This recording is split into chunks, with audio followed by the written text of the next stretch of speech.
रामपुरा नाम का एक छोटे से गांव के आखिरी हिस्से में एक पुरानी मिट्टी की झोपड़ी थी। उसी झोपड़ी में मोहन अपनी बूढ़ी माँ गौरी के साथ रहता था। मोहन गरीब जरूर था, लेकिन उसके अंदर मेहनत और ईमानदारी की कोई कमी नहीं थी। उसके पास न जमीन थी न कोई दुकान। हर रोज सुबह वो जंगल जाता, सूखी लकड़ियाँ काटता और बाजार में बेचकर अपना गुजारा करता था। एक सुबह गौरी चूल्हे के पास बैठी अपने बेटे के लिए रोटी बना रही थी। मोहन बेटा उठ जा, सुबह काफी हो गई है। आज अगर देर से जंगल गया तो अच्छी लकड़ी नहीं मिलेगी। माँ, बस थोड़ी देर और सोने दो, कल बहुत थक गया था। तू भी ना बेटा, बचपन से यही बोलता आ रहा है। पहले कहता था 5 मिनट और सोने दो, अब भी वही बोलता है। लेकिन मैं जानती हूँ तू कितना थका हुआ है। माँ, आप भी ना सिर्फ मेरी थकान की चिंता करती है, लेकिन अपनी चिंता कभी नहीं करती। मेरी चिंता करके क्या करेगा बेटा, मेरी जिंदगी तो निकल गई, अब मेरी खुशी तो बस तू है। माँ, ऐसा मत बोला करो, आपकी जिंदगी अभी बाकी है। मैं बहुत मेहनत करूंगा और एक दिन आपको इस टूटी झोपड़ी से निकालकर अच्छे घर में रखूंगा। मोहन की बातों से माँ की आंखें भर आती हैं। बेटा, मुझे बड़ा घर नहीं चाहिए, मुझे बस इतना चाहिए कि तू हमेशा खुश रहे। आपकी यही बात मुझे हर दिन जंगल जाने की ताकत देती है माँ। फिर माँ ने मोहन को खाने को दे दी है। खाना खाने के बाद वो अपनी पुरानी कुल्हाड़ी उठाता है। चलता हूँ माँ, आज कोशिश करूंगा ज्यादा लकड़ी काटने की। ठीक है, अपना ध्यान रखना बेटा, और जंगल में अकेले ज्यादा अंदर मत चले जाना। आप चिंता मत करो माँ, मैं जल्दी लौट आऊंगा। इतना बोलकर वो जंगल की ओर निकल जाता है। वो कुछ दूर गया ही था कि तभी रास्ते में गांव का बड़ा व्यापारी रघुवीर सेठ उसे मिल गया। अरे मोहन, कहाँ जा रहा है इतनी सुबह कुल्हाड़ी लेकर? राम राम सेठ जी, जंगल जा रहा हूँ, सूखी लकड़ियाँ काटकर बाजार में बेचनी है। मोहन, तू भी अजीब आदमी है। ना जमीन, ना खेत, ना कोई दुकान, बस जंगल की लकड़ियाँ काटकर जीवन चला रहा है। सेठ की बात सुनकर मोहन शांत आवाज में बोलता है। सेठ जी, कोई भी काम छोटा नहीं होता, मेहनत से कमाया हुआ पैसा ही सबसे अच्छा सुकून देती है। मोहन की बातों से सेठ कुछ पल चुप रहता है, फिर बोला, मोहन, मुझे रोज बहुत सारी लकड़ी की जरूरत पड़ती है। हवेली में चूल्हे और दूसरे कामों के लिए लकड़ी चाहिए। अगर तू रोज अच्छी सूखी लकड़ी पहुंचा दिया कर तो मैं तुझे बाजार से अच्छा पैसा दूंगा। सेठ की बात सुनते ही मोहन की आंखों में उम्मीद आ जाती है। सच कह रहे सेठ जी, इससे तो मेरी बहुत मदद हो जाएगी। हाँ, लेकिन ध्यान रखना, लकड़ी अच्छी होनी चाहिए। हाँ, आप निश्चिंत रहें सेठ जी, आपको कभी शिकायत का मौका नहीं दूंगा। ठीक है, कल से लकड़ियाँ हवेली पहुंचा देना। सेठ की बात सुनकर मोहन जंगल की ओर चला गया। जंगल पहुंचकर उसने लकड़ी काटने लगा। कई घंटे की मेहनत के बाद शाम को मोहन लकड़ियों का गट्ठर लेकर बाजार पहुंचा, और सारी लकड़ी बेचने के बाद जब वो घर लौटा तो उसके चेहरे पर खुशी थी। उसकी माँ दरवाजे पर बैठी उसका इंतजार कर रही थी। आ गया बेटा? हाँ माँ, और आज एक अच्छी खबर है, सेठ रघुवीर ने मुझे रोज लकड़ी देने का काम दिया है। अब थोड़े अच्छे पैसे मिलेंगे। मोहन की बात सुनते ही माँ की आंखों में चमक आ गई। देखा बेटा, भगवान देर करते हैं लेकिन अंधेर नहीं। हाँ माँ, अब धीरे धीरे सब ठीक हो जाएगा। वो दोनों बातें कर ही रहे थे कि तभी आसमान में काले बादल छाने लगे, तेज हवा चलने लगी। कुछ ही देर में बारिश शुरू हो गई। झोपड़ी की छत से पानी टपकने लगा। इसी बीच उसकी माँ की तबीयत खराब होने लगी। मोहन घबरा कर बोला, माँ, क्या हुआ? माँ कमजोर आवाज में बोली, कुछ नहीं बेटा, बस मौसम की वजह से थोड़ा शरीर टूट रहा है। मोहन ने माँ का माथा छुआ तो उसकी माँ को तेज बुखार थी। माँ, आपको तो बहुत तेज बुखार है। कोई बात नहीं बेटा, सुबह जब तुम सेठ को लकड़ियाँ देकर घर आना तो मेरे लिए दवाई लेते आना। नहीं माँ, आपकी हालत देखकर मैं सुबह तक इंतजार नहीं कर सकता। मैं अभी की अभी दवाई लेकर आता हूँ। नहीं बेटा, इतनी तेज बारिश में बच जा। माँ, आपने मुझे बचपन से आज तक संभाला है। अगर आज मैं आपके लिए थोड़ी बारिश नहीं सह सकता तो मेरा जीवन किस काम का? इतना बोलकर मोहन तेज बारिश में बाहर निकल पड़ा। बारिश बहुत हो रही थी, चारों तरफ अंधेरा था। मोहन भीगता हुआ गांव के बड़े घर की तरफ जा रहा था। उसके मन में बस एक ही बात चल रही थी, माँ को कुछ नहीं होना चाहिए, चाहे मुझे कितनी भी परेशानी क्यों ना उठानी पड़े। कुछ देर बाद वो रघुवीर सेठ की हवेली के दरवाजे पर पहुंचा। मोहन ने दरवाजा खटखटाया। कुछ देर बाद सेठ रघुवीर बाहर आया। अरे मोहन, तू इस हालत में इतनी बारिश में यहाँ क्या कर रहा है? मोहन ठुठरते हुए हाथ जोड़कर बोला, सेठ जी, मेरी माँ की तबीयत बहुत खराब है, उन्हें बहुत तेज बुखार है। घर में दवा के लिए पैसे नहीं है। मुझे कुछ पैसे उधार दे दीजिए, मैं आपकी लकड़ी का काम करके धीरे धीरे चुका दूंगा। ठीक है मोहन, पैसे तो मैं दे दूंगा, लेकिन एक बात याद रखना, ये दान नहीं है, उधार है जो तुझे ब्याज के साथ लौटाना पड़ेगा। सेठ की बात सुनकर मोहन का चेहरा थोड़ा उतर गया। वो कुछ देर चुप रहा, फिर मजबूरी में बोला, ठीक है सेठ जी, माँ को बचाने के लिए मुझे आपकी शर्त मंजूर है। फिर सेठ ने मोहन को कुछ पैसे दे देता है। मोहन पैसे लेकर वहाँ से निकल जाता है और सीधे गांव के वैद्य हरिदास के घर पहुँचता है और दरवाजा खटखटाता है। कुछ देर में वैद्य जी बाहर आते हैं। अरे मोहन, इतनी रात को? वैद्य जी, माँ बहुत बीमार है, उन्हें बहुत तेज बुखार है, कृपया जल्दी चलिए। मोहन की बात सुनकर वैद्य जी और मोहन दोनों मोहन के घर की ओर भागे और कुछ देर बाद दोनों माँ के पास पहुँच गए। फिर वैद्य जी माँ को जांच करने के बाद बोले, घबराने की जरूरत नहीं है मोहन, मौसम बदलने के कारण तुम्हारी माँ को बुखार लगी है। मोहन चिंतित आवाज में पूछा, वैद्य जी, माँ ठीक तो हो जाएगी ना?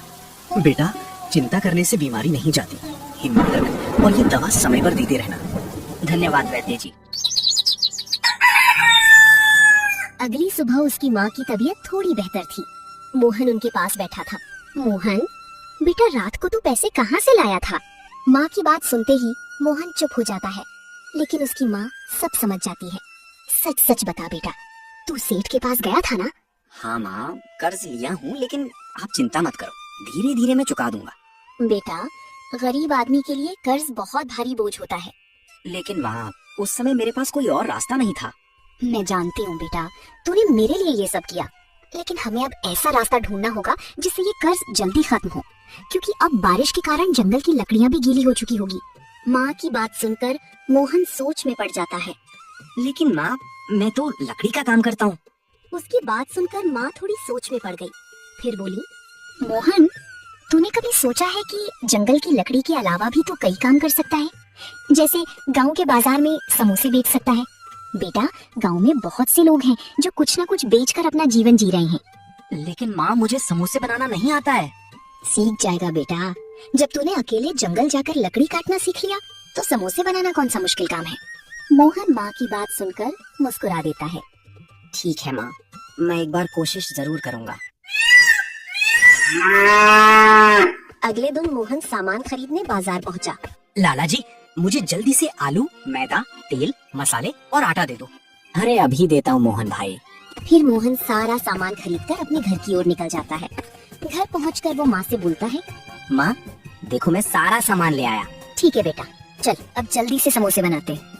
फिर दोनों माँ बेटे समोसे बनाने की तैयारी में लग गए। माँ मसाले तैयार करने लगी और मोहन आलू बॉईल कर रहा था।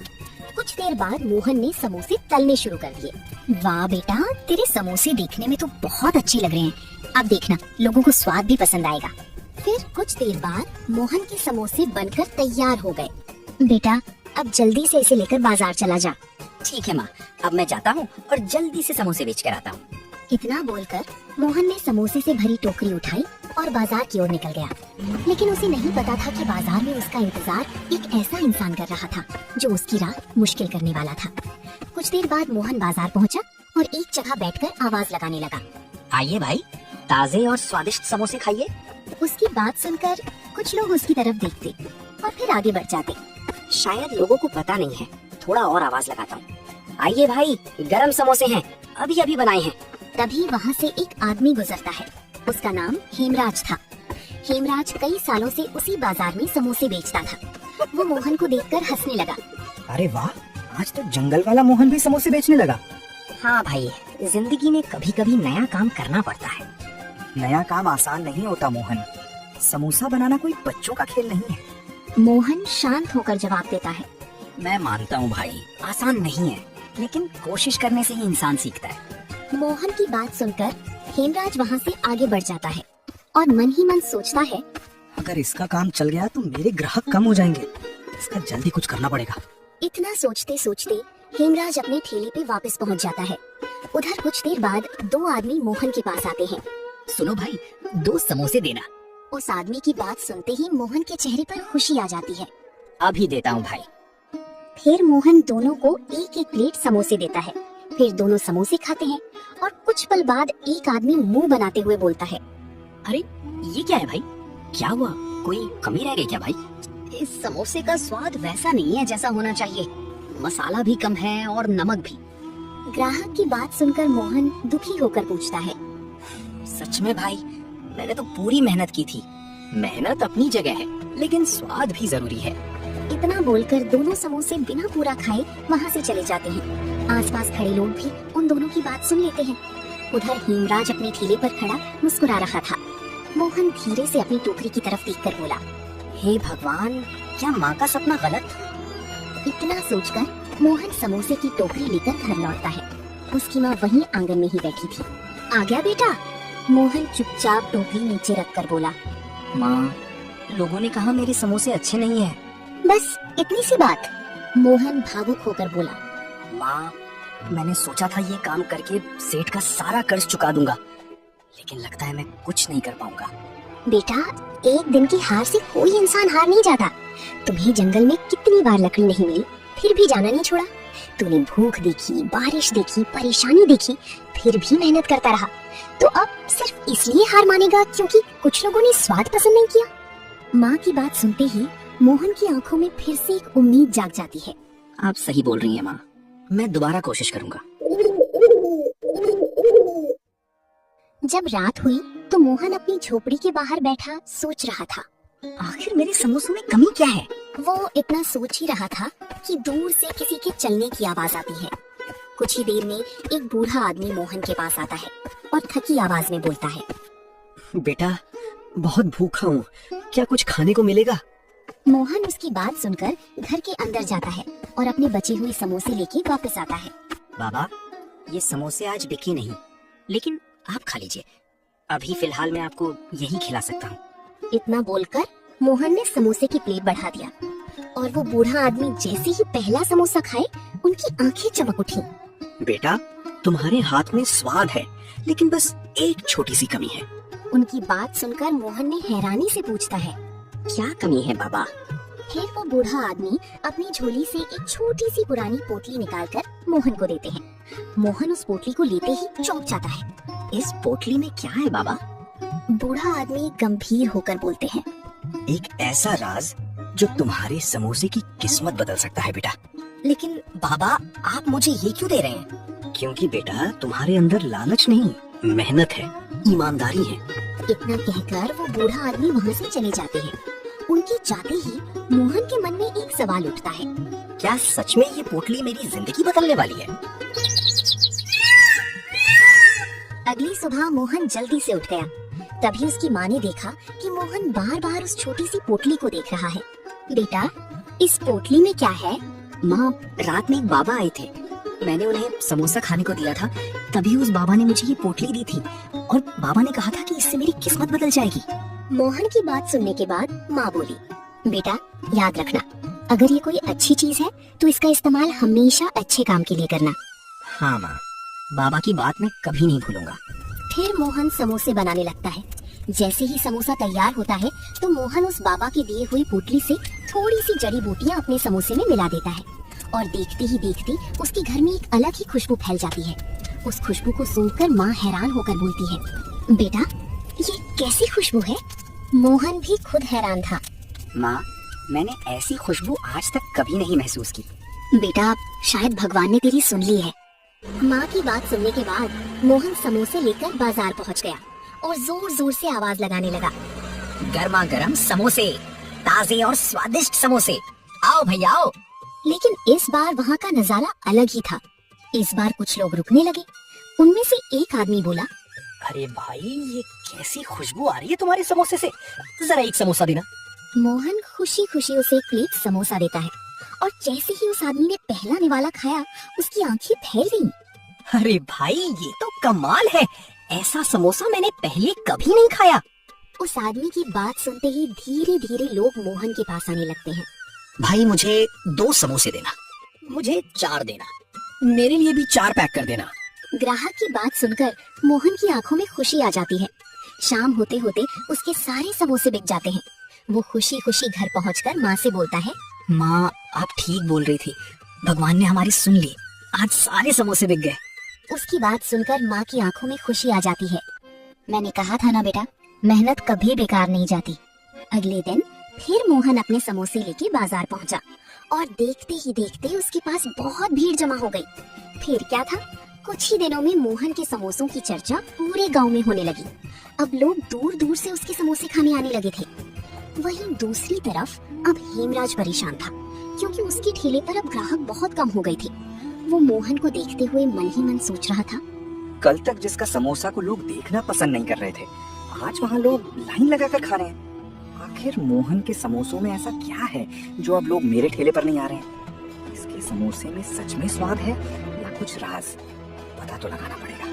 इतना सोचकर हेमराज ने मोहन का पीछा करने का फैसला किया। अगली सुबह जब मोहन अपने घर में समोसा बना रहा था, तभी हेमराज चुपके से मोहन की खिड़की से देखा कि मोहन वही पोटली निकालकर मसाले में कुछ मिला रहा था। अच्छा, तो ये बात है, यही है इसके स्वाद का राज। अब देखता हूँ मोहन, तेरा समोसा कैसे बिकता है। इतना सोचकर वो घर चला गया। फिर जब रात में सब सो गए तो हेमराज चुपके से मोहन के घर के अंदर गया और उसने वो बाबा की दी हुई पोटली उठा ली और घर से बाहर निकल गया। अब कल से सारे ग्राहक मेरे पास आएंगे। अगली सुबह जब मोहन समोसे बनाने लगा तो वो बाबा की दी हुई पोटली को ढूंढने लगा, लेकिन उसे वो पोटली कहीं नहीं मिली। आखिर थककर उसने माँ से कहा, माँ, बाबा वाली पोटली नहीं मिल रही। क्या? मैंने तो कल वही देखी थी बेटा। इतना बोलकर दोनों मिलकर उस पोटली को ढूंढने लगे, लेकिन वो पोटली नहीं मिली। उधर हेमराज अपने ठेले पर वही पोटली की जड़ी बूटी डालकर समोसे बना रहा था और मन ही मन सोच रहा था, आज तो सब लोग मेरे समोसे ही खाएंगे। वो इतना सोच ही रहा था कि तभी एक ग्राहक उसके पास आता है। अरे हेमराज भाई, एक प्लेट समोसा देना। उसकी बात सुनते ही हेमराज ने तुरंत उसको एक प्लेट समोसा देता है और जैसे ही उसने पहला निवाला खाया, अचानक उसका चेहरा बदल गया। वो गुस्से में बोला, अरे ये क्या बनाया है तुमने? इसका स्वाद तो बहुत कड़वा है। ग्राहक की बात सुनकर हेमराज घबरा जाता है, लेकिन उस ग्राहक की तेज आवाज सुनकर जो भी ग्राहक उसके ठेले पे आ रहे थे वे सब वापस लौट गए। फिर हेमराज ने खुद एक समोसा खाया तो उसका भी चेहरा उतर गया।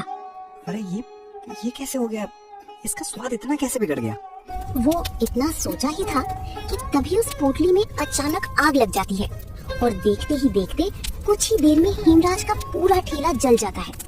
अब उसे समझ आता है कि बिना मेहनत और समझ के सिर्फ चीज चुरा लेने से सफलता नहीं मिलती। शाम को हेमराज भारी मन से मोहन के पास जाता है।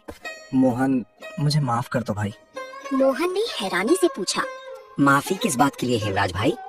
मैंने लालच में आकर तुम्हारी जादुई पोटली चुराई थी। मुझे लगा था कि तुम्हारी सफलता का राज चुरा लूंगा, लेकिन आज समझ आया कि सफलता किसी चीज से नहीं, मेहनत और ईमानदारी से मिलती है। उसकी बात सुनकर मोहन हल्का मुस्कुराया, फिर बोला, हेमराज भाई, गलती हर इंसान से होती है, लेकिन गलती से सीखना ही सफलता का सबसे बड़ा मंत्र होता है। मुझे माफ कर दो मोहन। ठीक है हेमराज भाई, लेकिन वादा करो आज के बाद कभी जीवन में लालच नहीं करोगे और अपने मेहनत से आगे बढ़ोगे। मैं वादा करता हूँ मोहन भाई, आज के बाद मैं पूरी ईमानदारी और मेहनत से काम करूँगा। इतना बोलकर वो वहाँ से चला गया। कुछ महीने बाद मोहन अपनी मेहनत और ईमानदारी से एक अच्छी सी दुकान खोल ली थी और अब उसकी माँ भी आराम से रहती थी। एक दिन मोहन अपनी माँ के साथ बैठा था, तभी अचानक उसकी माँ बोली, बेटा, याद है जब हमारे पास कुछ नहीं था? हाँ माँ, लेकिन उस समय भी हमारे पास मेहनत थी और वही मेहनत आज हमारी सबसे बड़ी दौलत बन गई। और इस तरह एक गरीब लकड़हारे मोहन ने अपने हौसले, मेहनत और ईमानदारी से अपनी किस्मत बदल दी।